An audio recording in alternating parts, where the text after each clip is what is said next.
प्यारे विद्यार्थियों, युवान हिंदी अकादमी में आपका बहुत बहुत स्वागत है। आज हम यहाँ पर करेंगे आदिकाल। मैंने आपको पहले ही इन्फॉर्म कर दिया था कि संडे के दिन हम आदिकाल के जितने भी प्रीवियस ईयर क्वेश्चंस होंगे वो सब यहाँ पर करेंगे। ये क्वेश्चन लगभग 250 के आसपास हैं जो आज हम इस क्लास के अंतर्गत करने वाले हैं। 250 क्वेश्चंस को आप यहाँ सारे देखेंगे तो आपको लास्ट तक बने रहना है। सारे ही क्वेश्चन आपके NET JRF, TGT, PGT, KVS, NVS और DSSP में पूछे गए क्वेश्चन हैं। चलिएगा क्लास को शुरू करते हैं। आदिकाल, आदिकाल जो है यहाँ क्वेश्चन नंबर 1 आपका बनता है, हिंदी साहित्य का आदिकाल हिंदी साहित्य का इतिहास ग्रंथ है। इस ग्रंथ के रचनाकार कौन है, ये आपसे पूछा जाता है। आचार्य हजारी प्रसाद द्विवेदी जी राइट आंसर है। इन्होंने 3 इतिहास ग्रंथ लिखे हैं। जब इतिहास ग्रंथ मैं आपको पढ़ा रही थी वहां मैंने बताया था उनमें से एक है हिंदी साहित्य का आदिकाल। नेक्स्ट है, राजस्थानी भाषा और साहित्य पुस्तक के लेखक कौन है। राजस्थानी भाषा और साहित्य पुस्तक के लेखक मोतीलाल मनारिया हैं। क्वेश्चन नंबर 3, खड़ी बोली हिंदी का प्रथम कवि कौन माना जाता है। खड़ी बोली हिंदी का प्रथम कवि अमीर खुसरो को माना जाता है। नेक्स्ट क्वेश्चन, अपभ्रंश का प्रयोग सर्वप्रथम किसने किया। अपभ्रंश का प्रयोग सर्वप्रथम किसने किया। पतंजलि ने। राइट आंसर क्या होगा, पतंजलि। नेक्स्ट क्वेश्चन, भरतमुनि ने अपभ्रंश को क्या नाम दिया है। देश भाषा का नाम दिया है। क्वेश्चन नंबर 6, पृथ्वीराज रासो के रचयिता कौन है। चंद्रबरदाई हैं। आप भी मुझे जरूर बताइएगा कमेंट बॉक्स में आपके कितने क्वेश्चन यहाँ पर सही हुए हैं और जो आपने पढ़ा है वहां से कौन सा क्वेश्चन बाहर है। ठीक है, ऐसा कोई क्वेश्चन नहीं होगा जो आपने पढ़ा उसके बाहर कोई क्वेश्चन हो। ये क्वेश्चन जब आप कोई भी आपके पास में अगर कोई भी बुक है प्रीवियस ईयर की वहां पर आप करते होंगे तो आपको मालूम भी होगा कि हाँ ये क्वेश्चन सारे पूछे हुए क्वेश्चन है। बस मैंने इनके सामने मेंशन नहीं किया कि ये किस एग्जाम में पूछा गया है। एक क्वेश्चन ऐसा भी है, कोई क्वेश्चन ऐसा भी होता है कि वो बहुत सारे एग्जाम में पूछा जाता है। चलिएगा नेक्स्ट क्वेश्चन है, कौन सा ग्रंथ लौकिक चरित काव्य माना जाता है। भविष्य कहा, ये जो ग्रंथ है इसको हम क्या बोलते हैं, कई बार भविष्य कथा भी बोलते हैं। ठीक है, भविष्य कथा भी बोलते हैं और भविष्य कहा भी बोला जाता है। ये एक लौकिक चरित काव्य है। नाथ संप्रदाय के प्रवर्तक कौन थे। गोरखनाथ जी नाथ संप्रदाय के प्रवर्तक माने जाते हैं।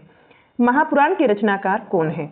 पुष्पदंत। पुष्पदंत, ये टाइपिंग मिस्टेक हो जाती है थोड़ी बहुत, तो इसको आप देखते हुए चलेंगे। मैं बता दूंगी आपको कहाँ क्या गलती है इसमें। वैसे गलत कुछ नहीं होगा, कोई एक आध वर्ड हो जाता है।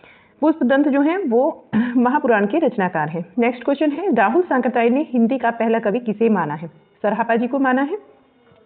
नेक्स्ट क्वेश्चन, संदेश रासक के रचयिता कौन है। संदेश रासक के रचयिता जो है वो अब्दुल रहमान है। राइट आंसर क्या होगा आपका, अब्दुल रहमान होगा। सहजयान के प्रवर्तक कौन है। सरहापा जी सहजयान के प्रवर्तक हैं। सिद्धों एवं नाथों में सबसे पुराने माने जाते हैं मशीन्द्रनाथ। सिद्धों एवं नाथों में सबसे पुराने माने जाते हैं। बीसलदेव रासो की नायिका का नाम है। बीसलदेव रासो की जो नायिका है राजमती इसकी नायिका है।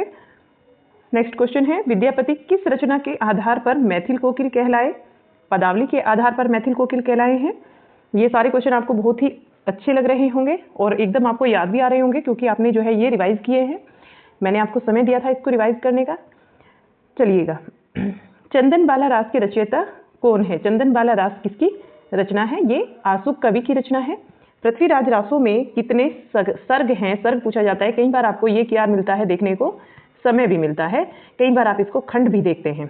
ठीक है, तो पूछा गया है कि पृथ्वीराज रासों में कितने सर्ग हैं। 69 सर्ग हैं यहाँ। नेक्स्ट क्वेश्चन, पृथ्वीराज रासों में कितने छंदों का प्रयोग हुआ है। यहाँ पर 68 छंदों का प्रयोग हुआ है। तो आपको कंफ्यूज नहीं होना, अगर सर्ग पूछता है तो आप बताएंगे 69 और अगर आपसे छंद पूछता है तो आप क्या बताएंगे 68 बताएंगे। नेक्स्ट क्वेश्चन, आचार्य रामचंद्र शुक्ल ने हिंदी का प्रथम महाकाव्य किसे माना है। महाकाव्य की बात हो रही है और किसे माना है शुक्ल जी ने, वो माना है पृथ्वीराज रासो को। और अगर महाकवि की बात हो, अगर आपसे क्वेश्चन पूछा जाए कि आचार्य रामचंद्र शुक्ल जी ने हिंदी का प्रथम महाकवि किसे माना है तो क्या बताएंगे, क्या आंसर होगा वहां पर, चंद्रबरदाई आपका राइट आंसर हो जाएगा। अगला क्वेश्चन देखिएगा, क्वेश्चन नंबर 20, भाषा की कसौटी पर यदि ग्रंथ को कसते हैं तो और भी निराश होना पड़ता है। भाषा की कसौटी पर यदि ग्रंथ को कसते हैं तो और भी निराश होना पड़ता है क्योंकि वह बिल्कुल बेठिकाने हैं। उसमें व्याकरण आदि की कोई व्यवस्था ही नहीं है। आचार्य शुक्ल जी का यह कथन किस ग्रंथ के संदर्भ में है। पृथ्वीराज रासो के संदर्भ में है। नेक्स्ट क्वेश्चन है क्वेश्चन नंबर 21। सांकेतिक अर्थ लिखने का कारण उनकी बानियों की भाषा को संध्या भाषा कहा गया है। सांकेतिक अर्थ लिखने का कारण क्या है कि इनकी बानियों की भाषा को संध्या भाषा कहा गया है। ये किसके विषय में आपसे पूछा जाता है, किसकी बोली को संध्या भाषा कहा गया है? तो सिद्धों की बोली को कहा गया है। सिद्ध की जो बोली थी, सिद्ध संप्रदाय जैसे सरहपा जी है ना, लुईपा है, कुकरीपा है, कणहपा है, इनकी बोलियों को क्या कहा गया है? संध्या भाषा कहा गया है।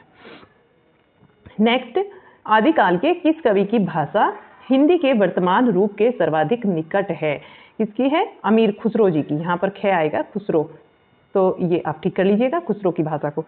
पृथ्वीराज रासों में प्रमुख रस कौन सा है? पृथ्वीराज रासों में प्रमुख रस वीर रस और श्रृंगार रस पृथ्वीराज रासों के प्रमुख रस हैं।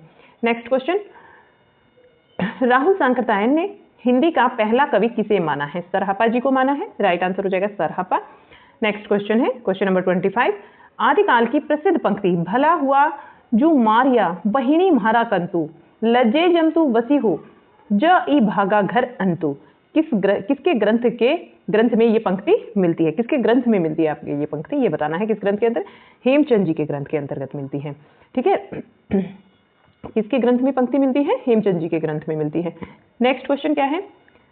सिद्धों की वाणियों को हिंदी काव्य धारा के नाम से किसने संग्रहित किया है? सिद्धों की वाणियों को हिंदी काव्य धारा के नाम से किसने संग्रहित किया था, ये आपको बताना है। तो ये किसने किया था? महापंडित जो थे राहुल सांकृत्यायन जी। आप जानते हैं कि हिंदी काव्य धारा जो है ये राहुल सांकृत्यायन जी का ग्रंथ है। ये पढ़ाया हुआ है आपको जब मैंने आपको इतिहास ग्रंथ पढ़ाए थे वहीं पर।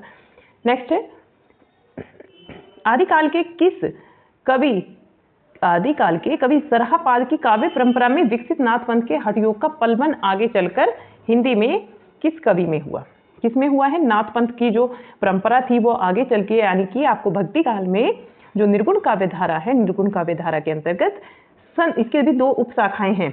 जो इसकी संत वाली जो उपशाखा है, संत काव्य धारा, उसके प्रमुख कवि कबीरदास जी को इसमें देखने को मिलती है, कबीरदास जी में देखने को मिलती है। ठीक है, तो हम क्या कहेंगे कि आदिकाल के कवि सरहपाद की काव्य परंपरा में विकसित नाथपंथ के हठयोग का पलवन आगे चलकर कबीर में देखने को मिलता है। नेक्स्ट है, नागरिक पंचायत सभा में प्रकाशित पृथ्वीराज रासों के संस्करण को प्रमाणिक मानने वाले विद्वान कौन है? Colonel Tod. राइट आंसर होगा। भट्टेश्वर बाहुबली रास किस काव्य धारा का ग्रंथ है? भट्टेश्वर बाहुबली रास ये जैन साहित्य का ग्रंथ है। जैन और रास साहित्य आपको पढ़ाया था, तो वहां मैंने भट्टेश्वर बाहुबली रास को बहुत अच्छे से समझाया हुआ है, वहां पर आप देख सकते हैं डिटेल क्लासेस में। नेक्स्ट, शिलांकित जो कृति है, रचना है, वो किसकी है? वो किसकी रचना है? राउल बेल की रचना है। क्या लिखेंगे हम? राउल बेल लिखेंगे। राइट आंसर हो जाएगा राउल बेल की रचना। नेक्स्ट क्वेश्चन है क्वेश्चन नंबर 31। प्रबंध चिंतामणि किसकी रचना है? मेरुत्तम की रचना है। पाहुड़ दोहा के रचनाकार कौन है? राम सिंह। नेमिनाथ चरियू किसकी रचना है? नेमिनाथ जो चरियू है वो हरिभद्र सूरी की रचना है।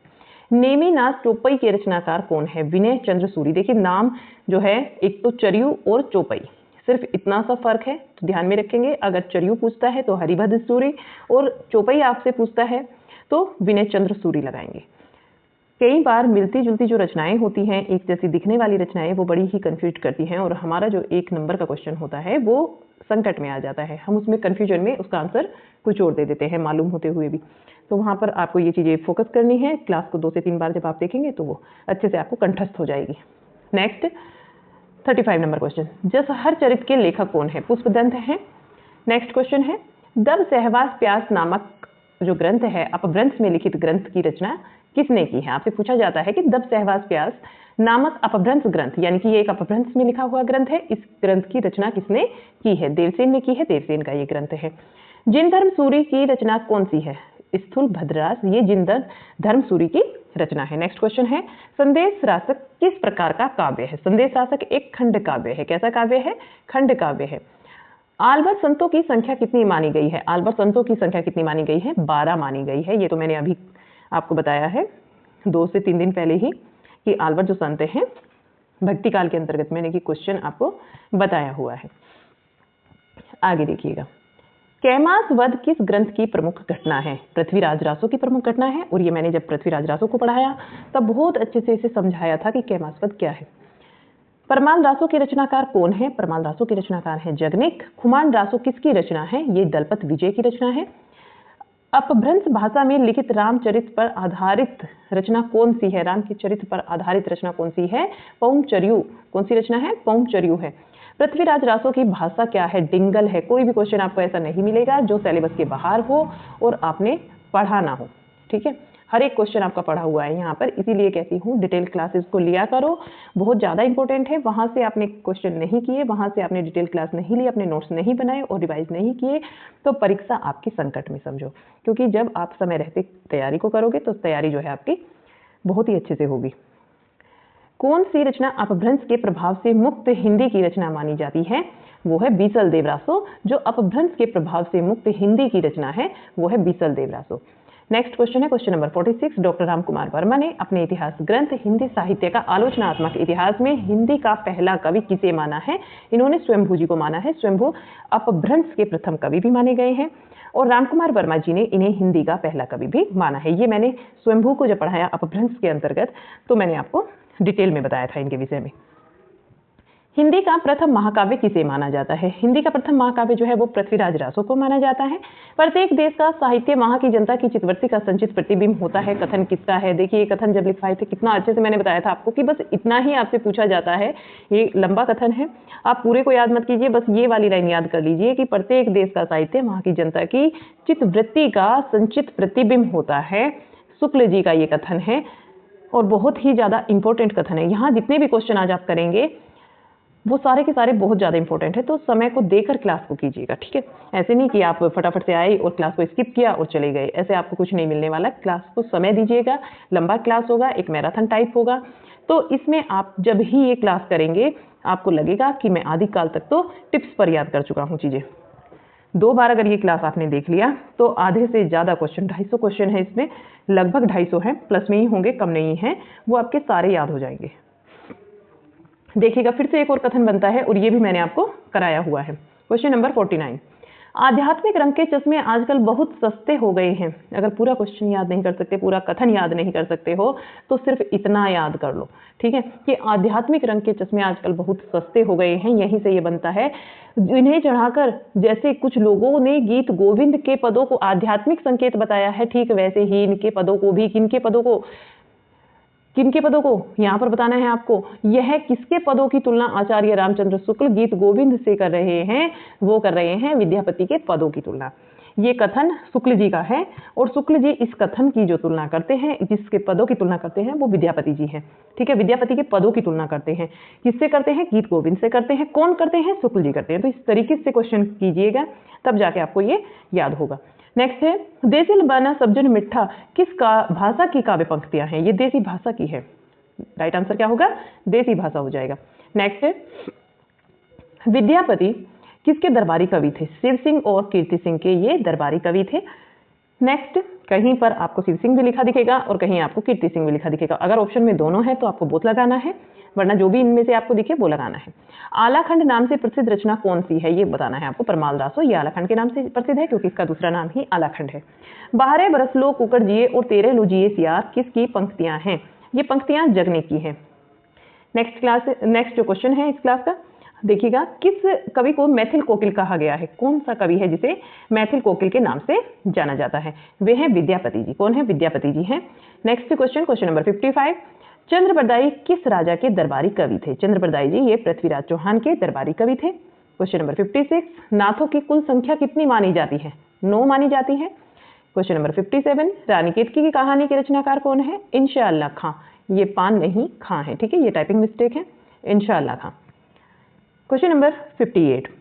आदिकाल में खड़ी बोली को काव्य की भाषा बनाने वाले पहले कवि कौन है? आदिकाल में खड़ी बोली को काव्य की भाषा बनाने वाले पहले कवि कौन है? अमीर खुसरो हैं। Question number 59। किस विद्वान ने सरहप्पा को हिंदी का प्रथम कवि माना है? हिंदी का प्रथम कवि सरहप्पा को किसने माना है? पंडित राहुल सांकृत्यायन जी ने। कई बार क्वेश्चन ये भी बनता है, शुद्धि में, शब्द शुद्धि के अंतर्गत सांकृत्यायन आपको दिखेगा और पूछ लिया जाएगा कि इन 4 ऑप्शन में से कौन सा ठीक लिखा है। तो सांकृत्यायन को आप देखते हुए चलिएगा ये किस तरीके से बनता है। Question number 60। आचार्य रामचंद्र शुक्ल ने रासो शब्द का संबंध किस शब्द से माना है?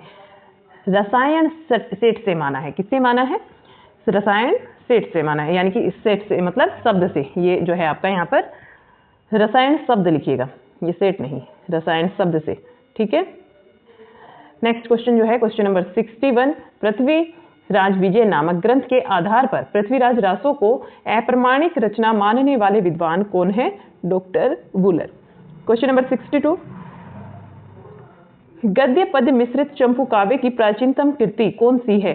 राउलवेल। ये गद्य पद मिश्रित चंपू काव्य की प्राचीनतम कृति है, राउलवेल राइट आंसर होगा। क्वेश्चन नंबर 63, गोरखनाथ की साधना पद्धति का नाम क्या है? गोरखनाथ की जो साधना पद्धति है इसका नाम है हठ योग साधना। क्वेश्चन नंबर 64, हेमचंद का सिद्ध हेम शब्दानुशासन ये क्या है? ये जो हेमचंद का सिद्ध शब्दानुशासन ये जो ग्रंथ है, या फिर इसको आप हेम शब्दानुशासन के नाम से भी जानते हैं, तो ये व्याकरण ग्रंथ है। क्या है? व्याकरण ग्रंथ है। पाहुड़ दोहा ग्रंथ के रचनाकार कौन है? राम सिंह है। नेक्स्ट क्वेश्चन 66, मैं हिंदुस्तान की तूती हूँ, यह कथन किस लेखक का है? अमीर खुसरो जी का है। क्वेश्चन नंबर 67, चंद्रधर शर्मा गुलेरी ने साहित्यिक अपभ्रंश को किस नाम से पुकारा है? जो साहित्यिक अपभ्रंश है गुलेरी जी ने उसे पुरानी हिंदी के नाम से पुकारा है। क्वेश्चन नंबर 68, अपभ्रंश की उत्तरी या फिर ये कहिएगा अपभ्रंश की जो उत्तरकालीन अवस्था है उसका नाम क्या है?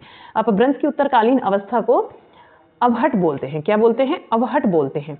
नेक्स्ट क्वेश्चन नंबर 69, विशुद्ध चित्रावली जीवन चरित्र, इसके लेखक कौन है? विशुद्ध चित्रावली जीवन चरित्र है ये एक, इसके लेखक बताना है तो कौन होगा? माधव प्रसाद मिश्र। अमीर खुसरो का मूल नाम क्या है? अबुल हसन है। हिंदी में किस कवि को राजशेखर की उपाधि से अलंकृत किया गया है? वे है विद्यापति जी, जिन्हें बेहिसाब आपकी उपाधियां मिली हैं, यानी कि बहुत ज्यादा मात्रा में उपाधियां मिली हैं, वे विद्यापति जी हैं। कीर्ति लता के रचनाकार कौन है? ये भी विद्यापति जी हैं। ये सब चीज क्वेश्चन मैंने आपको कराए हुए हैं, डिटेल में बताया हुआ है सबके विषय में। कीर्ति लता आपने देख लिया, इसके रचनाकार कौन है? विद्यापति है। नेक्स्ट क्वेश्चन को देखिएगा, अपनी पहेलियों तथा मुकरियों के लिए कौन जाने जाते हैं? अमीर खुसरो जाने जाते हैं। आदिकाल की काव्य के जो प्रधान भाषा है, आदिकाल के काव्य की प्रधान भाषा बतानी है कौन सी है? तो राइट क्या होगा आपका आंसर? डिंगल पिंगल हो जाएगा। क्वेश्चन नंबर 75, पुस्तक जलन हाथ दई चली गजानन नृपकाल, यह पंक्ति किस कवि से संबंधित है? ये जो पंक्ति है ये चंद्रबरदाई जी की है। किसकी है? चंद्रबरदाई की है। क्वेश्चन नंबर 76, रेवंत गिरिदास किसकी रचना है? रेवंत गिरिदास ये विजयसेन सूरी की रचना है। किसकी रचना है? विजयसेन सूरी की रचना है। क्वेश्चन नंबर 77, रणमल छंद के रचयिता कौन है? रणमल छंद के रचयिता बताना है तो श्रीधर पाठक जी जो है वो रणमल छंद के रचयिता है। पृथ्वीराज रासो में पृथ्वीराज के पिता कौन है? सोमेश्वर है। राइट आंसर होगा आपका सोमेश्वर। क्वेश्चन नंबर 79, प्राकृत भाष हिंदी से क्या आशय है? अपभ्रंश है। प्राकृत भाष हिंदी से आशय अपभ्रंश से है। गोरा बादल की कथा किसके द्वारा रचित है? गोरा बादल की कथा ये जटमल के द्वारा रचित है। खुमान रासो के रचयिता कौन है? दलपत विजय है। Right answer. रामचंद्र शुक्ल ने हिंदी का प्रथम महाकवि किसे माना है? चंद्रबरदाई को माना है। नेक्स्ट, बीसल देव रासो के रचनाकार कौन है? नरपति नाहल, ये बीसल देव रासो के रचनाकार हैं। विद्यापति किसके आश्रित कवि थे? विद्यापति जी तिरहुत के राजा शिव सिंह और कीर्ति सिंह के आश्रित कवि थे। यहाँ दो व्यक्ति थे ये, एक शिव सिंह और दूसरे कीर्ति सिंह। नेक्स्ट क्वेश्चन, तो आपने देखा कि एक बार मैंने आपको आंसर में कीर्ति सिंह बताया, एक बार शिव सिंह बताया, तो दोनों ही क्वेश्चन जो है ये प्रीवियस ईयर में आए हुए क्वेश्चन हैं। एक भी क्वेश्चन ऐसा नहीं है जो एक्स्ट्रा है और मैंने खुद से लिखा है। ठीक है, सारे क्वेश्चन आपके प्रीवियस ईयर में आए हुए हैं किसी भी एग्जाम में। जैसे मैंने आपको एग्जाम बता ही दिया है, नेट जेआरएफ में ये आए हुए हैं, डीएसएसबी है, KVS, NVS, TGT, PGT, UP TGT, PGT. ठीक है, उत्तराखंड का टीजीटी, पीजीटी, वहां से भी यहाँ क्वेश्चन लिए हुए हैं। तो ये बहुत ही ज्यादा जरूरी है आपको सारे क्वेश्चन 2 से 3 बार रिकॉल करने, देखने क्लास को, तब जाकर ये कंठस्थ होंगे। देखिएगा आगे, पृथ्वीराज किसके प्रति अनुरक्त था? संयोगिता इसका आंसर बनेगा। संयोगिता के प्रति पृथ्वीराज जो है वो अनुरक्त था। नाथ संप्रदाय में हठ योग का अर्थ क्या होता है? ह का अर्थ होता है सूर्य, ये भी मैंने आपको बहुत अच्छे से समझाया था। ठ का अर्थ जो है वो चंद्रमा होता है और दोनों के योग को ही क्या बोलते हैं? हठ योग बोलते हैं। 87 नंबर क्वेश्चन, हिंदी के किस इतिहासकार के मतानुसार शालिभद्र सूरी हिंदी के प्रथम कवि हैं? किस इतिहासकार ने हिंदी के जो शालिभद्र सूरी है इनको हिंदी का प्रथम कवि माना है? तो ये माना है डॉक्टर गणपति चंद्र गुप्त जी ने। क्वेश्चन नंबर 88, इश्क भरा है देख लो जगत से दूर, इश्क भरा है देख लो और जगत से दूर, एक अचंभा हमने देखा देहरी का नासूर। कितनी सुंदर ये पंक्तियां हैं। और इस तरह की जो पंक्तियां हैं वे अमीर खुसरो की होती हैं। एक पहेली के रूप में आपसे क्वेश्चन पूछा जाता है। पहेली ये इन्होंने कहा है कि अमीर खुसरो की उपयुक्त पंक्तियां पहेली से क्या हास्य है, ये बताना है आपको। इश्क भरा है देख लो और जगत से दूर, एक अचंभा हमने देखा देहरी का नासूर, इसका अर्थ होता है कुआं। फिर आगे देखिएगा 89 नंबर क्वेश्चन, सखी पिया को जो मैं न देखूं तो कैसे काटूं अंधेरी रतियां। उपयुक्त काव्य पंक्ति किस कवि की है? अमीर खुसरो की है। ये एग्जाम में पूछी हुई पंक्तियां हैं आपकी। सहजयान के प्रवर्तक कौन है? सहजयान के प्रवर्तक सरापा जी हैं। विद्यापति की कौन सी रचना अभी तक संपादित होकर प्रकाशित नहीं हुई है? तो वो है कीर्ति पताका। और ये मैंने आपको तब भी बताया था जब मैंने डिटेल क्लासेस ली थी और विद्यापति जी को पढ़ाया था। अमीर खुसरो और विद्यापति एक क्लास में मैंने कराए थे दोनों आपको पूरा डिटेल से। जिन्होंने नहीं देखे हैं या जो भी नया है आज के क्लास में वो जरूर देखिएगा। अभी तक हमारे जो अगर साहित्य की बात करते हैं 18 क्लासेस कंप्लीट हो चुके हैं, आप उनको जरूर देखिएगा। वहां से आपका बहुत कुछ एग्जाम में कवर होने वाला है। माधव हम परिणाम निराशा, यह काव्य पंक्ति किसकी है? ये काव्य पंक्ति विद्यापति जी की है। आत्मबोध किसकी रचना है? ये गोरखनाथ जी की रचना है। क्वेश्चन नंबर 94, बोध ज्ञान ओ दोहा, ये आपको बताना है। बोध ज्ञान ओ दोहा किसने, इसका संपादन किसने किया है? तो हरप्रसाद शास्त्री जो है इसका आंसर बनेगा। हरप्रसाद शास्त्री, इन्होंने बोध ज्ञान ओ दोहा का संपादन किया है। बोध ज्ञान ओ दोहा एक रचना है। सिद्ध कवियों के द्वारा प्रयुक्त भाषा को क्या कहा जाता है? संध्या भाषा कहा जाता है। क्या कहा जाता है? संध्या भाषा कहा जाता है। सिद्ध कवियों के द्वारा प्रयुक्त भाषा को संध्या भाषा कहा जाता है। क्वेश्चन नंबर 96, हालाते कन्हैया किसकी रचना है? हालाते कन्हैया आप जानते हैं अमीर खुसरो जी की रचना है, ये कराई हुई है आपको। आदिकाल में किन ग्रंथों की प्रधानता रही है? आदिकाल में रासो ग्रंथ इनकी प्रधानता रही है। रासो ग्रंथों की कीर्ति रही है आदिकाल के अंतर्गत। तो नेक्स्ट जो क्वेश्चन आता है हमारा अब 98, विद्यापति ने कुल कितने ग्रंथों की रचना की है? 16 ग्रंथों की रचना की है। ये भी पढ़ाया हुआ है आपको। कितने ग्रंथों की? 16 ग्रंथों की। जयमयंक जस चंद्रिका के रचयिता का क्या नाम है? मधुकर कवि है। किस कवि को अभिनव जयदेव के नाम से जाना जाता है? विद्यापति जी को जाना जाता है अभिनव जयदेव के नाम से। और इनकी सारी उपाधियां मैंने लिखवाई हुई हैं। अब आगे देखिएगा इसके पार्ट 2 में कौन कौन से क्वेश्चन बनते हैं आपके। यहाँ पर सारे क्वेश्चन आज ही करेंगे इनसे रिलेटेड। तो आपको क्लास में खुद को समय देना है कि मुझे कुछ सीखना है, करना है। हाँ, मैं ये सीख कर ही रहूंगी, ठीक है, या सीख कर ही रहूंगा। तो क्लास को जुड़े रहिएगा। फिर कल क्या हम साहित्य की क्लास में पढ़ेंगे वो भी मैं आपको बताऊंगी। देखिएगा क्वेश्चन यहाँ पर भी। और हाँ, कितने क्वेश्चन आप सही करते हैं पार्ट 2 को स्टार्ट करने से पहले, आपके लिए एक छोटा सा मैं बोल देती हूँ कि जितने भी क्वेश्चन आप पार्ट 1 और पार्ट 2 से कंप्लीट करते हैं, आपको आ रहे हैं, वो आप मुझे कमेंट बॉक्स में जरूर बताएंगे। अगर आप ये मतलब ठान लिया है कि हाँ टीसीटी पीजीटी करना है और दीपा मैम के साथ में मिलकर मुझे करना है युवान हिंदी क्लासेस से जुड़कर, तो आप करेंगे, ठीक है। चलिएगा पार्ट 2 में क्वेश्चन नंबर 1 को देखिए। यहाँ पर प्रबंध चिंतामणि के रचयिता का क्या नाम है? मेरुतुंग है। कुंडलिनी के उद्बुद्ध हो जाने पर जो विस्फोट होता है उसे क्या कहते हैं? कुंडलिनी के उद्बुद्ध हो जाने पर जो भी विस्फोट होता है उसको हम नाद कहते हैं। रणमल छंद किसकी, ये जो रचना है ये किसकी है? रणमल छंद किसकी रचना है? श्रीधर पाठक जी की रचना है। लखम सेन पद्मावती किसकी रचना है? दामोदर कवि की रचना है। ये किसकी है? दामोदर कवि की रचना है। पुरुष परीक्षा किस कवि की रचना है? विद्यापति जी की है। पदावली की भाषा कौन सी है? पदावली की भाषा मैथिली है। सारे क्वेश्चन एग्जाम में पूछे गए हैं। पुरुष परीक्षा की रचना विद्यापति ने किस भाषा में की है? संस्कृत भाषा में की है पुरुष परीक्षा की रचना। सारी रचनाएं इनकी जो रचना जिस भाषा में इन्होंने लिखी है वो मैंने सब कुछ लिखवाया हुआ है विद्यापति जी का आपको, ठीक है। तो देखिए पुरुष परीक्षा भी इंपॉर्टेंट रचना है जो कि एग्जाम में आई हुई है। कीर्ति लता व कीर्ति पताका किसकी रचना है? ये विद्यापति जी की रचना है। पीताम्बर दत्त बड़थवाल, इनका पूरा नाम डॉक्टर पीताम्बर दत्त बड़थवाल है। इन्होंने गोरखनाथ के कितने ग्रंथों को प्रमाणिक माना है? तो 14 ग्रंथों को प्रमाणिक माना है। आंसर होगा 14 ग्रंथों को। वर्ण रत्नाकर के रचनाकार कौन है? ज्योतिश्वर ठाकुर है। वर्ण रत्नाकर के रचनाकार कौन है? ज्योतिश्वर ठाकुर है। नेक्स्ट है क्वेश्चन नंबर 11। देवसेन कृत श्रावकाचार को हिंदी की प्रथम रचना कौन मानते हैं? देवसेन कृत जो श्रावकाचार है इसे हिंदी की प्रथम रचना मानते हैं doctor Nagendra. Question number 12। Prithviraj Raso को सर्वथा अप्रमाणिक ग्रंथ मानने वाले विद्वानों में कौन कौन शामिल है? जिसने पृथ्वीराज रासो को हमेशा ही अप्रमाणिक माना है, हमेशा क्या माना है? अप्रमाणिक ग्रंथ माना है। उसके अंतर्गत कौन कौन से कवि आते हैं, कौन कौन विद्वान आते हैं? तो उनमें आते हैं आचार्य रामचंद्र शुक्ल जी, देवी प्रसाद, कविराज श्यामल दास, गौरी शंकर ओझा, डॉक्टर रामकुमार वर्मा और मुरारी दान। ये आते हैं अप्रमाणिक मानने वाले ग्रंथ में विद्वान। ठीक है, किसको अप्रमाणिक माना है? पृथ्वीराज रासो को। तो ध्यान में रखेंगे, फिर से देख लीजिएगा। आचार्य रामचंद्र शुक्ल, देवी प्रसाद, कविराज श्यामल दास, गौरी शंकर ओझा, डॉक्टर रामकुमार वर्मा और मुरारी दान। क्वेश्चन नंबर 13, योगचर्या किसका ग्रंथ है? योगचर्या ये जो ग्रंथ है ये किसकी रचना है? डोम्बीपा जी की रचना है और योगचर्या के नाम से भी जाना जाता है इसे, और डोम्बीपा योगचर्या, डोम्बी योगचर्या के नाम से भी। ठीक है, कीर्तिलता, नेक्स्ट क्वेश्चन है क्वेश्चन नंबर 14। कीर्तिलता किस भाषा की रचना है? कीर्तिलता ये अवहट भाषा की रचना है। कीर्ति पताका ये भी अवहट भाषा में लिखी गई है। पदावली इनकी मैथिली भाषा में है। पदावली कौन सी भाषा में है? मैथिली भाषा में है। विद्यापति ने संस्कृत भाषा में कितने ग्रंथों की रचना की है? किन ग्रंथों की रचना की है? विद्यापति ने जो संस्कृत भाषा में ग्रंथ लिखे हैं वो मैंने यहाँ पर सारे ही मेंशन कर दिए। आपके ग्रंथ जो संस्कृत भाषा में लिखे हुए हैं विद्यापति जी के, तो इसे आप बहुत अच्छे से देखिएगा क्योंकि यहाँ से क्वेश्चन बना हुआ है। ठीक है, पुरुष परीक्षा क्वेश्चन जो है यहाँ से बना हुआ था।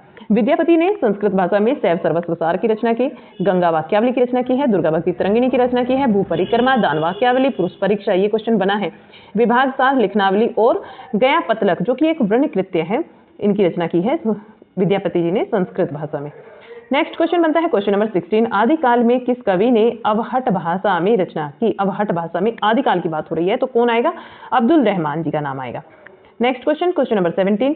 आदिकाल को अन्य किस नाम से जाना जाता है? आदिकाल को अन्य वीर काल के नाम से जाना जाता है। चारण काल व संधि काल नाम आदिकाल को किस विद्वान ने दिया है? डॉक्टर रामकुमार वर्मा ने दिया है। आपको लग रहा होगा कि मैम ने जो भी मुझे कराया है, जो भी हम लोगों को डिटेल क्लासेज में पढ़ाया गया है वो कितना ज़्यादा इंपॉर्टेंट है। नेक्स्ट है क्वेश्चन नंबर 19। मिस्र बंधुओं ने आदिकाल को क्या नाम दिया है? मिस्र बंधुओं ने आदिकाल को प्रारंभिक काल नाम दिया है। राहुल सांकरतायन के अनुसार सरहपा का समय आपसे पूछा जाता है क्या है? तो आप क्या बताएंगे? 70 मतलब कि आप बताएंगे 769 ईस्वी यानी 769 ईस्वी, इस तरीके से भी आप बोल सकते हैं। आला किस ऋतु में गाया जाता है? आला जो है ये वर्षा ऋतु में गाया जाता है। नेक्स्ट क्वेश्चन क्वेश्चन नंबर 22 को देखिए। किन रचनाकारों की भाषा को संध्या भाषा कहा गया है? कौन से रचनाकार है जिनकी भाषा को संध्या भाषा कहा गया है? वे हैं सिद्ध और बोध। सिद्ध व बोध जिन्हें कहा गया है, जिनकी भाषा को संध्या भाषा कहा गया है, सिद्धों की भाषा को। Next question number 23। Vijaypal Raso की काव्य भाषा क्या है? विजयपाल रासो की जो काव्य भाषा है वो है अपभ्रंश। क्वेश्चन 24। खुसरो की पहेलियां किस काव्य भाषा में सम्मिलित है? खुसरो की जो पहेलियां हैं ये बताना है कि ये किस काव्य भाषा में सम्मिलित है। हिंदवी में सम्मिलित है। क्वेश्चन 25। चर्या पद किसकी रचना है? ये सबरपा जी की रचना है।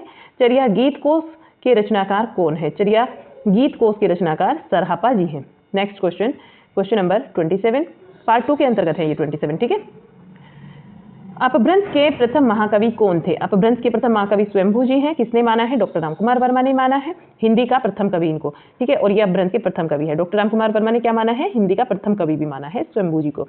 अपभ्रंश का वाल्मीकि किसे माना जाता है? स्वयंभू को माना जाता है, लिखाया हुआ है आपको। डॉक्टर रामकुमार वर्मा के अनुसार हिंदी का प्रथम कवि किसे माना गया है? स्वयंभू को माना गया है। क्वेश्चन बने हैं, देख लीजिए कितने तरीके से बने हैं। स्वयंभू की प्रमुख रचना कौन कौन सी है? स्वयंभू की जो प्रमुख रचना है उसमें आती है पौंचर्यो, रिठनेमी चर्यो, स्वयंभू छंद। आज मैं आपसे क्वेश्चन करती हूँ, मुझे बताइएगा कि स्वयंभू की अधूरी रचना कौन सी है, यानी कि इनका अधूरा ग्रंथ कौन सा है? कमेंट बॉक्स में लिखिएगा और उसको किसने पूरा किया। ठीक है, ये क्वेश्चन मैंने लिखवाया है। जिन्होंने डिटेल क्लासेस ली है, नोट्स बनाए हैं, बहुत सुंदर तरीके से रिवाइज किया है, वो जरूर बताएंगे इसका आंसर मुझे, और जिन्होंने नहीं किया है तो वो बिल्कुल नहीं देंगे। वे फिर एग्जाम टाइम में जब आप रिवाइज करोगे ना और ये क्लासेस देखोगे तब आपको लगेगा कि आपने अपना कितना कुछ लॉस कर लिया है। चलिए क्वेश्चन नंबर 31। आदिकालीन साहित्य में वीर रस की रचनाओं में किस भाषा का प्रयोग किया गया है? आदिकालीन साहित्य में वीर रस की जो रचनाएं हैं उसमें डिंगल का प्रयोग किया गया है, और डिंगल जो है वो अपभ्रंश प्लस राजस्थानी होती है। डिंगल क्या होती है? अपभ्रंश प्लस राजस्थानी। पिंगल क्या होती है? अपभ्रंश प्लस ब्रज होती है। आगे चलिएगा। शब्दानुशासन के लेखक कौन है? हेमचंद है, और इनके ग्रंथ का नाम क्या है? शब्दानुशासन, तथा इसे एक और अन्य नाम से जाना जाता है हेमचंद शब्दानुशासन के नाम से, हेम शब्दानुशासन के नाम से भी जाना जाता है, तो कंफ्यूज नहीं होना है। खलीकबरी किसकी रचना है? खलीकबरी ये अमीर खुसरो जी की रचना है। आगे क्वेश्चन को देखिए। अमीर खुसरो का वास्तविक नाम क्या है? अबुल हसन है, बिल्कुल नहीं भूलना, कई बार रिपीट हुआ है। अमीर खुसरो किसके शिष्य थे? निजामुद्दीन औलिया के शिष्य थे। अपभ्रंश को पुरानी हिंदी किसने माना है? चंद्रधर शर्मा गुलेरी जी ने माना है। नेक्स्ट क्वेश्चन है, खुमान रासों के रचनाकार और प्रकाशन वर्ष बताइए। खुमान रासों के रचनाकार और प्रकाशन वर्ष, इसके जो ये दलपत विजय की रचना है और 9वीं शताब्दी का ये ग्रंथ है। आगे क्वेश्चन नंबर 37, विजयपाल रासो के ग्रंथकार कौन है? विजयपाल रासो इसके ग्रंथकार बताना है आपको, तो क्या बताएंगे? राइट आंसर होगा नल सिंह। राउलवेल ये किसकी रचना है? राउलवेल 38 नंबर क्वेश्चन को देखिए, ये रोड़ा कवि की रचना है। उक्ति व्यक्ति प्रकरण के रचनाकार कौन है? दामोदर शर्मा राइट आंसर होगा। नेक्स्ट क्वेश्चन है क्वेश्चन नंबर 40, रासो शब्द की उत्पत्ति रसायन से मानी गई है। रासो शब्द की उत्पत्ति रसायन से मानी गई है, किसने मानी है? रामचंद्र शुक्ल जी ने मानी है। रसायन शब्द से रासो शब्द की उत्पत्ति किसने मानी है? शुक्ल जी ने मानी है। क्वेश्चन नंबर 41, गार्सद तासी ने रासो शब्द की उत्पत्ति किस शब्द से मानी है? गार्सद तासी ने रासो शब्द की जो उत्पत्ति है वो किस शब्द से मानी है, ये बताना है। किससे मानी है? राज्यो शब्द से मानी है। नेक्स्ट क्वेश्चन, राज शब्द से रासो शब्द की उत्पत्ति किसने मानी है? राज शब्द से रासो शब्द की उत्पत्ति को किसने माना है? नंद दुलारे वाजपेयी जी ने माना है। क्वेश्चन नंबर 43, भरतेश्वर बाहुबली रास ये किसका ग्रंथ है पूछा जाता है? शालिभद्र सूरी जी का ग्रंथ है। क्वेश्चन 44, स्थूलीभद्र रास के रचनाकार कौन है? जिन धर्म सूरी इसके रचनाकार हैं। संगीत रत्नाकर के रचनाकार का नाम बताइए। संगीत रत्नाकर के रचनाकार का नाम है सारंग देव। खुमान रासो किसकी रचना है? ये दलपत विजय की रचना है। पुष्पदंत किस शताब्दी के कवि थे? पुष्पदंत बताना है किस शताब्दी के कवि थे? ये 10वीं शताब्दी के कवि थे। राइट आंसर क्या होगा? 10वीं शताब्दी। क्वेश्चन 48, शिव सिंह सेंगर ने पुष्पदंत को क्या कहा है? पुष्पदंत को भाका की जड़ कहा है, भाका की जड़। और ये इतना इंपॉर्टेंट है कि कई बार आपका परीक्षा में बना है। ठीक है, शिव सिंह सेंगर ने कहा है, पुष्पदंत जी को कहा है, क्या कहा है? भाका की जड़ कहा है। नेक्स्ट क्वेश्चन 49, पुष्पदंत ने स्वयं को क्या कहा है? स्वयं को इन्होंने अभिमान मेरु कहा है। काव्य रत्नाकर और कवि कुल तिलक भी इनको कहा गया है। नेक्स्ट 50 नंबर क्वेश्चन, दोहा कोश किसकी रचना है? सरहापा जी की रचना है। किसकी है? सरहापा की रचना है। सरहापा किस शताब्दी के कवि हैं? ये 8वीं शताब्दी के कवि हैं और 769 ईस्वी में इनका समय माना गया है। 769 ईस्वी, 8वीं शताब्दी भी इसको बोल सकते हैं। सरहापा को हिंदी का प्रथम कवि किसने स्वीकार किया है? राहुल सांकरतायन जी ने स्वीकार किया है। सबरपा जो कि जिनका समय माना गया है 780 ईस्वी, सबरपा का समय क्या माना गया है? 780 ईस्वी। इनकी रचना का नाम बताइए। चर्या पद जो है इनकी रचना है, चर्या पद। बोधगान और दोहा के रचनाकार कौन है? बोधगान और दोहा ये हरप्रसाद शास्त्री की रचना है। बोधगान और दोहा को अन्य किस नाम से जाना जाता है? प्राचीन बांग्ला के नाम से जाना जाता है इसे। राइट आंसर हो जाएगा प्राचीन बांग्ला। 56 नंबर क्वेश्चन, क्वल्यमाला कथा की रचनाकार कौन है? क्वल्यमाला कथा ये उदोतन सूरी की रचना है। क्वेश्चन नंबर 57, वर्ण रत्नाकर की रचनाकार कौन है? वर्ण रत्नाकर की रचनाकार है ज्योतिश्वर ठाकुर। ये किसकी रचना है? ज्योतिश्वर ठाकुर की रचना है। 58 नंबर क्वेश्चन, महापुराण ग्रंथ के रचनाकार कौन है? महापुराण ग्रंथ के रचनाकार पुष्पदंत जी हैं। राइट आंसर क्या होगा? पुष्पदंत। सरहपा का संबंध किससे है? सरहपा का संबंध है सिद्ध साहित्य से। 60 नंबर क्वेश्चन, सरहपा को अन्य नाम बताइए। सरहपा जी के आपसे अन्य नाम पूछे गए हैं, तो मैंने कई सारे नाम मेंशन किए यहाँ पर। सरहापाद के नाम से जाना जाता है, सरोज वज्र और राहुल भद्र के नाम से इन्हें जाना जाता है। अपभ्रंश का मुख्य छंद क्या है? अपभ्रंश का मुख्य छंद आपसे पूछा गया है 61 में, क्या बताएंगे? दोहा। दोहा जो है ये अपभ्रंश का मुख्य छंद है।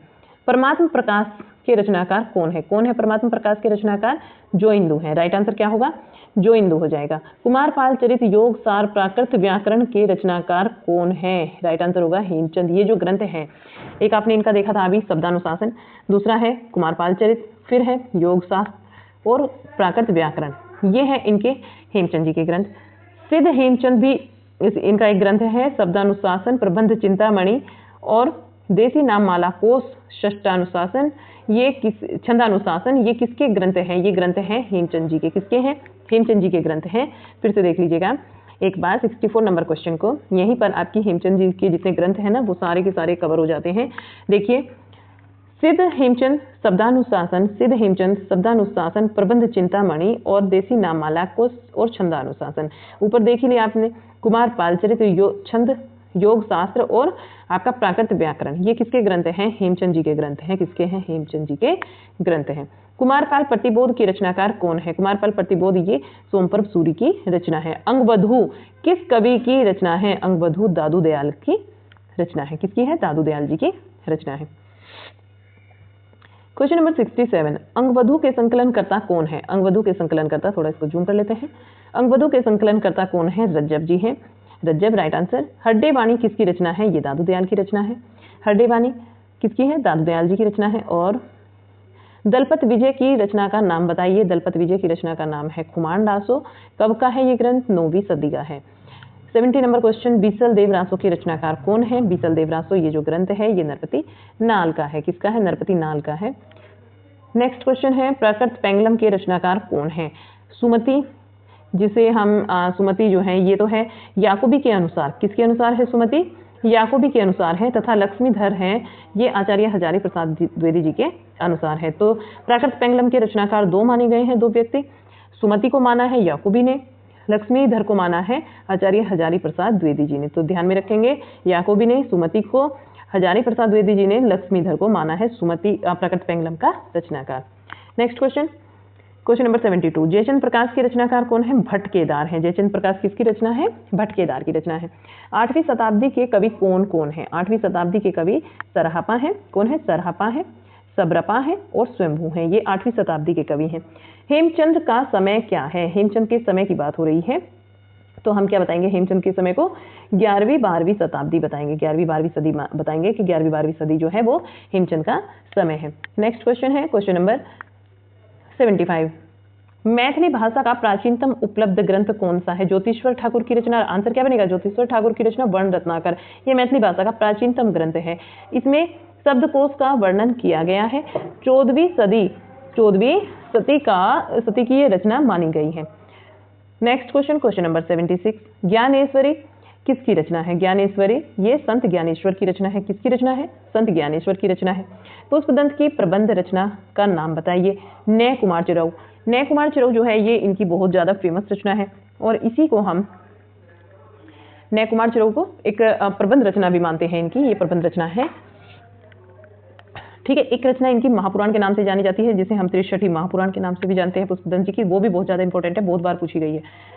नेक्स्ट क्वेश्चन 78 को देखिएगा, भविष्यत कहा तथा सूर्य पंचमी के रचनाकार कौन है? सूर्य पंचमी, जो सूर्य पंचमी है, सूर्य पंचमी के रचनाकार और भविष्यत कहा यानी धनपाल है इसके रचनाकार। आप ये बात समझिएगा, हमने क्या पढ़ा है अभी तक? भविष्यत कहा नाम पढ़ा है, हमने पढ़ा है भविष्यत कहा, लेकिन हमें ये कई बार नाम एग्जाम में भविष्यत कहा ना होकर सूर्य पंचमी के नाम से भी आ जाता है कि सूर्य पंचमी के रचनाकार बताइए। हम जानते हैं कि भविष्यत कहा के रचनाकार धनपाल है, लेकिन सूर्य पंचमी जो रचना है, नाम जो है, ये हम नहीं जान पाते। क्यों? क्योंकि हमारे टच में नहीं रहता। तो आप दोनों नामों को साथ में पढ़कर चलिएगा, भविष्यत कहा या फिर सूर्य पंचमी। इनके रचनाकार कौन है? धनपाल है। जैसे परमाल दासो और आलाखंड, ठीक वैसे ही भविष्यत कहा, सूर्य पंचमी, रचनाकार कौन हुए? धनपाल हुए। नेक्स्ट क्वेश्चन को देखिए, क्वेश्चन नंबर 79, राजमती किस काव्य कृति की नायिका है? राजमती ये बीसल देव की नायिका है। क्वेश्चन नंबर 80, चंद्रधर शर्मा गुलेरी ने हिंदी का प्रथम कवि किसे माना है? गुलेरी जी ने राजा मुंज को, ये 10वीं सदी के हैं, इन्हें हिंदी का प्रथम कवि माना है। अब्दुल रहमान को किसने हिंदी का प्रथम कवि माना है? हजारी प्रसाद द्विवेदी जी ने माना है। हिंदी का प्रथम कवि किसे माना है? अब्दुल रहमान जी को। Next question 82 number question, Abdul Rahman ने अपने ग्रंथ संदेश रासक में किसका वर्णन किया है? विक्रमपुर की एक वियोगिनी के विरह का वर्णन किया गया है। इस ग्रंथ के अंतर्गत विक्रमपुर की एक वियोगिनी के विरह का वर्णन। क्वेश्चन नंबर 83, दोहा कोश का संपादन किसने किया है? दोहा कोश का संपादन प्रबोध चंद्र बागची ने किया है। कुमारपाल प्रतिबोध के रचनाकार कौन है? कुमारपाल प्रतिबोध के रचनाकार सोमपर्व सूरी है। कुमारपाल चरित्र किसकी रचना है? हेमचंद जी की रचना है। हमीर दासों की रचना कौन सी है? सारंगधर है। परमाल दासों के रचनाकार का नाम बताइए। जगनिक। उपदेश रसायन रास है, ये किसकी रचना है? जिनदत्त सूरी की रचना है। नेक्स्ट क्वेश्चन है, विराट पुराण की रचनाकार कौन है? विराट पुराण की रचनाकार गोरखनाथ है। विराट पुराण किसकी रचना है? गोरखनाथ जी की है। राठौड़ा ख्यात के रचनाकार कौन है? राठौरा री ख्यात के रचनाकार कौन होंगे? दयाल दास जी होंगे। राइट आंसर क्या होगा? दयाल दास होगा। उत्तर पुराण किसकी रचना है? उत्तर पुराण पुष्पदंत जी की रचना है। सिद्धों की साधना में शून्य का पूरक तत्व क्या है? ज्ञान है। सिद्धों की साधना में शून्य का पूरक तत्व ज्ञान है। किस ग्रंथ में कलचुरी राजवंश की किसी सामंत की 7 कन्याओं का नक्शिक वर्णन किया गया है? ये नक्शिक वर्णन जो है वल्यमाला कथा में किया गया है। गोरखबानी नामक पुस्तक के संपादक कौन है? गोरखबानी नामक पुस्तक के संपादक डॉक्टर पीताम्बर दत्त बड़तवाल हैं। नाथों व सिद्धों की संख्या कितनी मानी गई है? नाथों और सिद्धों की संख्या नाथों की संख्या 9 मानी गई है और सिद्धों की संख्या 84 मानी गई है। किस ग्रंथ में चंद्रबरदाई को छप्पियों का राजा कहा गया है? शिव सिंह सरोज में चंद्रबरदाई को छप्पियों का राजा कहा गया है। कोल ज्ञान निर्णय की रचना के रचनाकार कौन है? कोल ज्ञान निर्णय के रचनाकार कौन है? मत्स्येंद्र नाथ है। कोल ज्ञान निर्णय का संपादन किसने किया है? डॉक्टर प्रबोध चंद्र बागची ने किया है। चारण साहित्य किस साहित्य का दूसरा नाम है? चारण साहित्य ये सिद्ध साहित्य का दूसरा नाम है। आदिकाल को सिद्ध सामंत युग किसने कहा है? आदिकाल को सिद्ध सामंत युग राहुल सांकरताय ने कहा है। आदिकालीन साहित्य का प्रमुख रस है, आदिकालीन साहित्य का जो प्रमुख रस है वो वीर रस है। नेक्स्ट क्वेश्चन, किस विद्वान ने हिंदी साहित्य के प्रारंभिक काल को वीर गाथा काल नाम दिया है? आचार्य रामचंद्र शुक्ल जी ने। चंद्रबरदाई किसके दरबारी कवि थे? महाराज पृथ्वीराज चौहान के। सिद्धों में प्रचलित महामुद्रा शब्द का क्या अभिप्राय है? महामुद्रा शब्द का अभिप्राय बताना है। क्या अभिप्राय होता है? सिद्धि प्राप्त करने हेतु स्त्री संसर्ग का, यानी कि सिद्धों का संबंध बौद्ध धर्म और वज्रयान शाखा से है। इसमें क्या है? स्त्री संसर्ग यानी कि सिद्धों का संबंध बौद्ध धर्म की वज्रयान शाखा से है, जिसमें महामुद्रा को व्याख्यायित करते हुए कहा गया है कि तांत्रिक उपासना में वह साधना सिद्ध योगिनी जिसके साधक अपने सहचरी बनाकर, जिसे सिद्ध योगिनी जिसे साधक जो है अपनी सहचरी बनाकर साधना करता है, तब उस साधना पद्धति को महामुद्रा कहते हैं। सिद्धि प्राप्त करने हेतु स्त्री संसर्ग। अब समझ में आ गया आपके? यानी कि जो साधक होता है, जो सिद्ध होता है, वो सिद्ध योगिनी को अपनी सहचरी बनाकर साधना का हिस्सा बनाता है। साधना पद्धति को महामुद्रा, उसी साधना पद्धति को महामुद्रा कहते हैं। अब नेक्स्ट क्वेश्चन है, अब्दुल रहमान कृत संदेश रासक कैसा काव्य है? अब्दुल रहमान कृत जो संदेश रासक है ये एक खंड काव्य है। आला उदल नामक 2 वीर सरदारों की लड़ाइयों का वर्णन किस ग्रंथ में मिलता है? जगनिक कृत परमाल रासों में मिलता है। नेक्स्ट क्वेश्चन है, आला या फिर परमाल रासों को सर्वप्रथम किसने प्रकाशित करवाया था? सन 1865 में फर्रुखाबाद के तत्कालीन जिलाधीश चार्ल्स इलियट ने इसे प्रकाशित करवाया था। नेक्स्ट क्वेश्चन है 108 गद्य पद्य 108 नंबर क्वेश्चन, गद्य पद्य मिश्रित चंपू काव्य कौन सा है? गद्य पद्य मिश्रित जो चंपू काव्य बताना है, आपको बताना है कौन सा है। सारे क्वेश्चन पढ़ाए हुए हैं। राहुल बेल आपका आंसर बनेगा। आदिकाल को आधार काल नाम किसने दिया? सुमन राजे ने दिया है, ये भी लिखवाया है। अपभ्रंश का भवभूति किसे माना जाता है? पुष्पदंत को माना जाता है। आदिकाल को बीजोपन काल नाम किसने दिया है? आदिकाल को बीजोपन काल नाम दिया है आचार्य महावीर प्रसाद द्विवेदी जी ने। जयचंद प्रकाश ग्रंथ के रचनाकार कौन है? जयचंद प्रकाश ग्रंथ के रचनाकार हैं भट्ट केदार। जयचंद प्रकाश ग्रंथ के रचनाकार कौन है? भट्ट केदार है। आंसर क्या राइट होगा यहाँ पर? भट्ट केदार होगा। अपभ्रंश काव्य का सुप्रसिद्ध छंद कौन सा है? अपभ्रंश काव्य का जो सुप्रसिद्ध छंद है वो है पद्धति। क्या है? पद्धति। क्वेश्चन नंबर 114 यानी 114 नंबर वाला, ठीक है। 114 को देखिए, हिंदी साहित्य के 700 से लेकर 1400 ईस्वी के कालखंड को ग्रियर्सन ने क्या नाम दिया है? ग्रियर्सन ने नाम बताना है 700 से लेकर 1400 ईस्वी तक के कालखंड को क्या नाम दिया है? चारण काल नाम दिया है। किसने दिया है भाई? ग्रियर्सन ने दिया है। सब क्वेश्चन पढ़ाए हुए हैं, सारे के सारे क्वेश्चन। अभी तक मुझे नहीं लगा एक 1 क्वेश्चन भी ऐसा आया हो जो मैंने आपको नहीं कराया। राजमती से रूटकर बीसलदेव कहाँ गए थे? कहाँ गए थे भाई? उड़ीसा गए थे। नेक्स्ट, किस ग्रंथ के अनुसार सीता अग्नि परीक्षा के बाद जैन धर्म में दीक्षित हो जाती है? सीता जो है वो किस ग्रंथ में बताना है? अग्नि परीक्षा के बाद में वो जैन धर्म में दीक्षित हो जाती है, तो ऐसा कहा गया है पौंचर्यो में। किसका ग्रंथ है पौंचर्यो? ऊपर पढ़ा है ना, स्वयंभू जी का है। पंच पांडव चरित्र रास के रचयिता कौन है? पंच पांडव चरित्र रास के रचयिता बताना है सालिभद्र सूरी जो है राइट आंसर होगा। पद्म पुराण के रचनाकार कौन है? पद्म पुराण के रचनाकार बताना है कौन है पद्म पुराण के रचनाकार? महर्षि वेदव्यास। राइट आंसर क्या होगा? महर्षि वेदव्यास। पाहुड़ दोहा किसकी रचना है? मुनि राम सिंह की रचना है। अमीर खुसरो की पहेलियां तथा मुखरियां, इनका क्या उद्देश्य था? मनोरंजन के माध्यम से लोक व्यवहार की शिक्षा, ये इनका उद्देश्य था। क्या था? मनोरंजन के माध्यम से पहेलियां और मुखरियां रचने का उद्देश्य क्या था अमीर खुसरो का? वो था मनोरंजन के माध्यम से लोक व्यवहार की शिक्षा।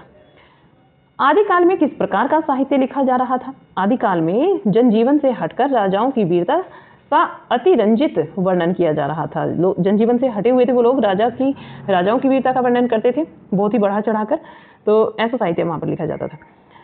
क्वेश्चन नंबर 122, मुकरियां लिखने का सर्वप्रथम प्रयास किसने किया? अमीर खुसरो जी ने किया। नेक्स्ट क्वेश्चन को देखो, 10वीं से 14वीं शताब्दी के साहित्य को किस विद्वान ने आदिकाल के अंतर्गत रखा? 10वीं से 14वीं शताब्दी के साहित्य को किस विद्वान ने आदिकाल के अंतर्गत रखा है? आचार्य हजारी प्रसाद द्विवेदी ने रखा है। विद्यापति के पद किस भाषा में रचित हैं? मैथिली भाषा में रचित है। 125 नंबर क्वेश्चन, 11वीं शताब्दी में रचित लोक भाषा काव्य कौन सा है? 11वीं शताब्दी में रचित जो लोक भाषा काव्य है वो है ढोला मारूरा दोहा। गोरखनाथ के गुरु का नाम बताइए। मत्स्येंद्र नाथ इनके गुरु का नाम था। मत्स्येंद्र नाथ के द्वारा रचित ग्रंथ कौन सा है? कोल ज्ञान निर्णय। इनके ग्रंथ का नाम क्या है? कोल ज्ञान निर्णय। अपभ्रंश शब्द का उल्लेख किसने सबसे पहले किया है? पतंजलि ने किया है। अवहट भाषा, अवहट में शिक्षा शब्द के लिए कौन सा रूप मिलता है? शिक्षा शब्द के लिए रूप मिलता है शिक्षा। क्वेश्चन नंबर 130, उक्ति व्यक्ति यह एक प्रकार का ग्रंथ है, कैसा ग्रंथ है ये बताना है? व्याकरण ग्रंथ है। किसका है ये? वैसे उक्ति व्यक्ति प्रकरण ग्रंथ किसका है? दामोदर शर्मा का है। क्वेश्चन 131, प्राकृत पेंगलम की रचयिता कौन है? वंशीधर है। प्राकृत पेंगलम की रचयिता कौन है भाई? वंशीधर है। मुल्ला दाऊद की भाषा कैसी है? ठेठ अवधि है। ये क्वेश्चन हम बल्कि पढ़ेंगे। ये आपका जो क्वेश्चन है ये मैंने भक्ति काल से यहाँ पर लिया। क्या है इसकी भाषा? ठेठ अवधि है। आगे देखिएगा, गोरखनाथ को हिंदी के किस विशेष रूप का कवि स्वीकार किया जाता है? पुरानी हिंदी का कवि स्वीकार किया जाता है।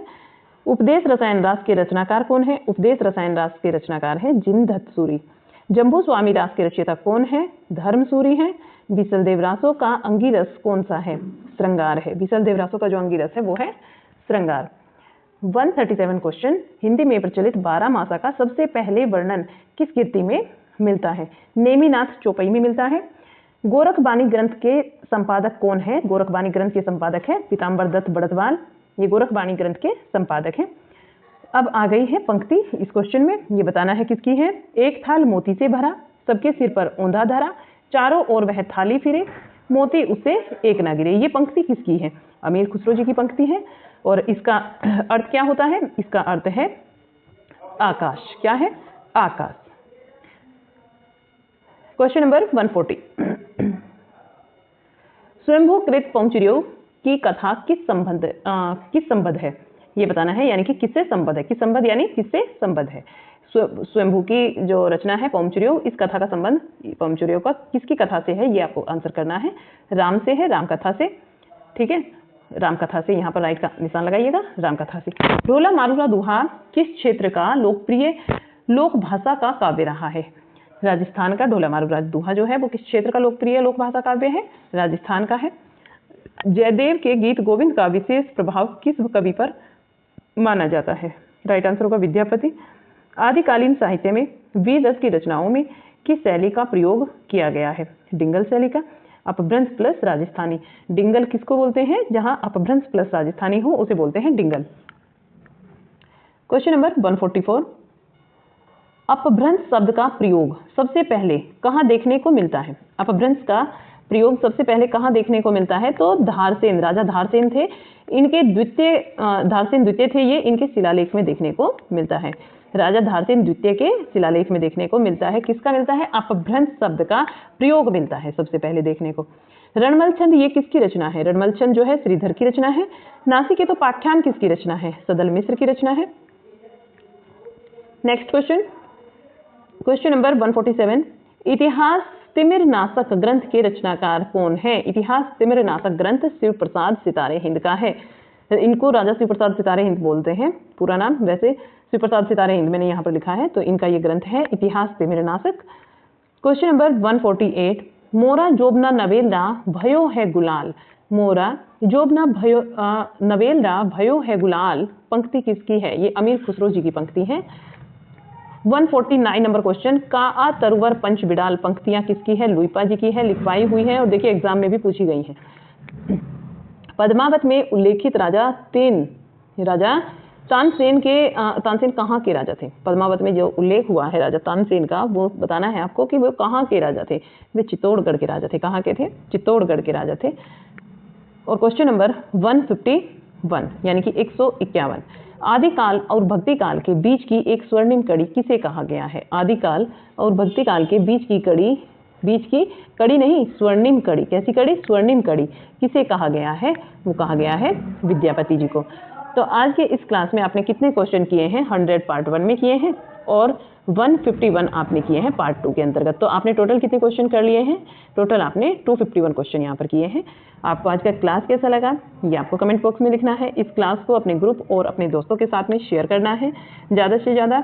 अगर आपको अपनी तैयारी को और ज़्यादा बेहतर करना है और ज़्यादा आप सीखना चाहते हैं तो मेरे साथ जुड़िएगा युवान हिंदी अकादमी में। वहाँ मैं आपको YouTube पर पूरा हिंदी TGT PGT हिंदी की तैयारी करा रही हूँ 2026 की परीक्षा के लिए, जो कि आपकी मई और जून में होने वाली है। यहाँ हम पूरा डिटेल में पढ़ रहे हैं। 3 क्लासेज हमारी चलती हैं। जो हमारी क्लासेज चलती हैं उसमें हमारी एक क्लास चलती है सुबह 8 बजे हमारी क्लास होती है। और वो जो क्लास है हमारी साहित्य की होती है। ये आपको जरूर जानना है, क्लास को बंद मत करना, अभी सुनकर जाना। ये क्लास हमारी किसकी होती है? साहित्य की क्लास होती है। और इसमें हम भक्ति काल पर चल रहे हैं। किस में चल रहे हैं? भक्ति काल पर। ठीक है। आदिकाल, ग्रंथ और लेखन पद्धतियाँ, महत्वपूर्ण इतिहासकार, ये नामकरण सब कुछ हमने कवर कर लिया है। और आदिकाल भी पूरा डिटेल में हमने पढ़ लिया है, जिसमें हमने सिद्ध साहित्य, नाथ साहित्य, लौकिक साहित्य, रासो साहित्य आपका, ठीक है, और लौकिक साहित्य हो गया, हिंदी गद्य साहित्य, अमीर खुसरो, विद्यापति जी, बहुत कुछ कवर कर लिया, बहुत कुछ। ठीक है। लगभग आपकी अभी तक की जो साहित्य की क्लासेज हैं, मेरे ख्याल से प्लेलिस्ट में 18 क्लासेज हैं। तो ये आप जरूर देखिएगा, अपने नोट्स बनाइएगा मेरे साथ साथ, जो आपके लिए हेल्पफुल होंगे एग्जाम में। आज के इस क्लास में भी हमने 251 क्वेश्चन किए हैं और मुझे नहीं लगता इनमें से ओनली 1 क्वेश्चन भी ऐसा हो जो मैंने अपने नोट्स में नहीं आपको बताया। वो डिटेल में पढ़ रहे हैं। एक क्लास में काफ़ी कुछ हम कवर कर लेते हैं। फिर आपकी 2 बजे क्लास होती है। दूसरा सुनिएगा, दूसरी जो आपकी इन्फॉर्मेशन है क्लास की, 2 बजे हमारी क्लास होती है मंडे, ट्यूसडे और वेडनेसडे को। हिंदी ग्रामर की क्लास होती है। किसकी होती है? व्याकरण का क्लास होता है। और मंडे, ट्यूसडे, वेडनेसडे हो गया। फिर आपका थर्सडे, फ्राइडे और सैटरडे यहाँ पर आपका संस्कृत साहित्य का क्लास होता है। तो ये आप जरूर लेना, संस्कृत साहित्य। ठीक है। यहाँ से जब आप क्लासेस करेंगे तो आपका 3 सब्जेक्ट एक साथ चल रहे हैं। और फिर एक क्लास हम जब कवर हो जाता है, 1 से 2 दिन आपको बीच में रिवाइज करने के और अपने नोट्स को प्रिपेयर करने के बहुत अच्छे तरीके से, अगर आपका कुछ छूट भी जाता है वो भी आपको दिया जाता है। और फिर इस तरीके से आपकी पूरी 1 लाइनर फॉर्म में मैराथन होगी, जैसे आज हुई है। ये भी आप देखते हुए चलेंगे, क्योंकि इससे ना आपका पूरा रिवाइज होता रहेगा। फिर जब भक्ति काल हमारा कंप्लीट हो जाएगा, ठीक ऐसे ही भक्ति काल का मैं आपका एक ऐसे ही मैराथन लूंगी जिसमें सारे क्वेश्चन हमारे कवर हो जाएंगे प्रीवियस ईयर के। जब हम ये चीज़ें कर लेंगे तब करेंगे हम प्रैक्टिस सेट। ठीक है। पूरे पेपर करेंगे TGT PGT के 2001 से लेकर के और 21 तक जितने भी एग्जाम हुए हैं, और हम करेंगे प्रैक्टिस सेट, यानी कि एक पेपर आपका मॉर्निंग में पेपर होगा और शाम को आपकी प्रैक्टिस होगी। फिर हम ये सिलेबस अपना कंप्लीट कर लेंगे बहुत जल्द। इसे उम्मीद करती हूँ कि अप्रैल तक कंप्लीट हो जाए। मार्च और अप्रैल, मई में तो हम पूरी प्रैक्टिस ही करेंगे, मई और जून या जितना भी अप्रैल बचता है। तो जल्दी से जल्दी आप इस क्लास को ज़्यादा से ज़्यादा लोगों तक पहुंचाइएगा, मेरे साथ जुड़िएगा, अपनी तैयारी को बेहतर कीजिएगा। ये चैनल सिर्फ नया बनाया गया है।